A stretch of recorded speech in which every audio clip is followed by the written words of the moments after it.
Bonjour. Donc voici un exemple de résolution d'un système trois équations, trois inconnues par la méthode de substitution. Donc c'est ça le système.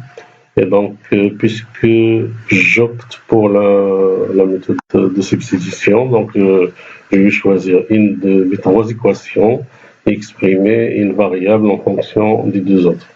Donc là, je vois normalement, d'habitude, on commence par x, mais vous pouvez toujours exprimer x en fonction, vous pouvez toujours exprimer y en fonction de x et z, ou z en fonction de x et y, comme vous voulez. L'ordre n'est pas important. Mais, si vous voulez opter pour une méthode bien précise, là, vous commencez par x. C'est ce que je vais faire. Donc là, je vais changer la place de ces deux équations parce que je vois ici, si j'exprime x en fonction de y et z, donc ça va générer des fractions. Et c'est un peu embêtant, les fractions, ça complique les calculs. Et donc, l'ordre n'est pas important. Dans l'ordre des équations dans le système n'est pas important, je peux carrément changer les places comme je veux. Et donc là, je vais changer, je vais permettre la première et la deuxième équation.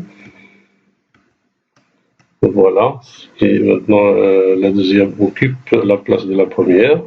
Et donc là, je vais exprimer x en fonction des restes, en fonction de y et de z. Voilà. Voilà c'est ce que je fais là, ici. Donc x est égal à 2y moins z plus 5. Et puis après, ce que je vais faire, puisque la méthode c'est par substitution, je vais substituer x dans les deux autres équations par cette expression-là. Je vais remplacer x par cette expression-là dans la deuxième équation et la troisième équation. Voilà ce qui est fait. Donc la première équation ne change plus, elle reste là, elle reste comme ça jusqu'à la fin du calcul. Et donc là, vous voyez que x il a disparu dans la deuxième et la troisième équation.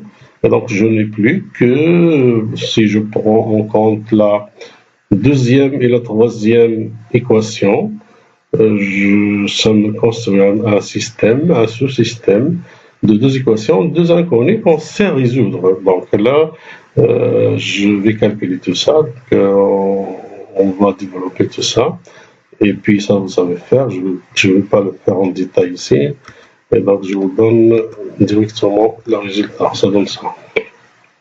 Et donc comme j'ai dit tout à l'heure, la première équation ne change plus, et là sa forme finale. Il va servir vers la fin pour trouver la valeur de x.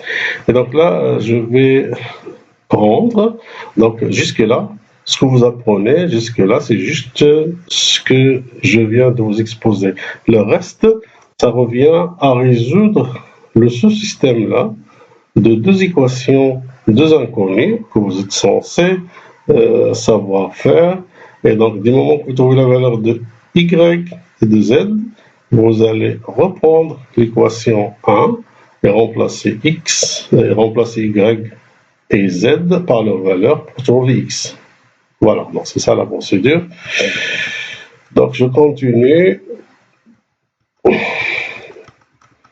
donc là, on doit résoudre ce système séparément. Donc je prends ce système-là, je le retire des systèmes trois équations, trois inconnues, je vais les résoudre séparément. C'est juste une question de simplification. Donc on peut toujours continuer à résoudre par équivalence de cette façon-là. Et donc ça, on sait le faire. Donc je vais faire la même chose. Je vais continuer par substitution. Je vois ici que c'est plus simple d'exprimer y en fonction de z. Donc la substitution ici, ça va générer des fractions. Donc je vais changer de nouveau l'emplacement des deux équations.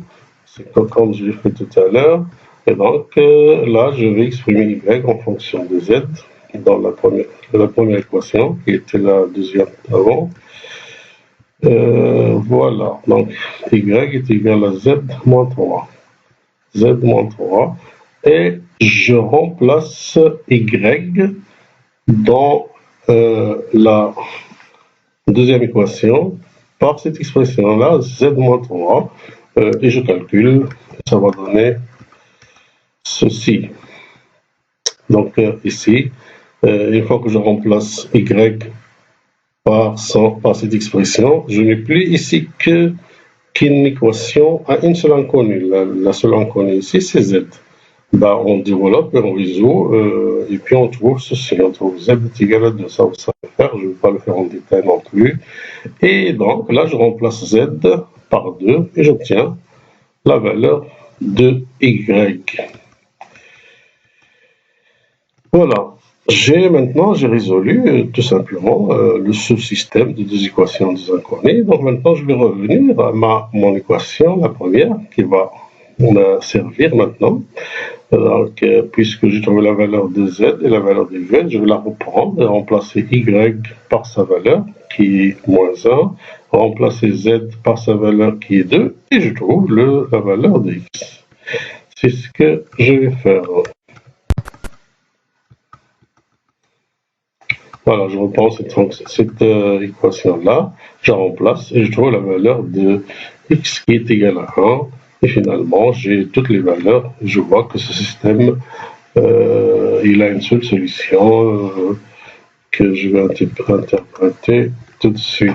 Voilà, il a une seule solution qui est le triplet 1, moins 1 et 2. Et donc, sachant qu'on a déjà vu que chaque équation ici représente un plan dans l'espace. Donc là, puisque ce système il a une seule solution, ça veut dire les trois plans, ils se rencontrent, ils se coupent en un seul point. C'est un petit peu comme les murs d'une pièce qui se coupent en un seul point si on considère que ces murs-là continuent dans tous les sens. Voilà, j'espère que c'est clair et donc s'il y a quelque chose qui ne va pas, vous me le dites par après.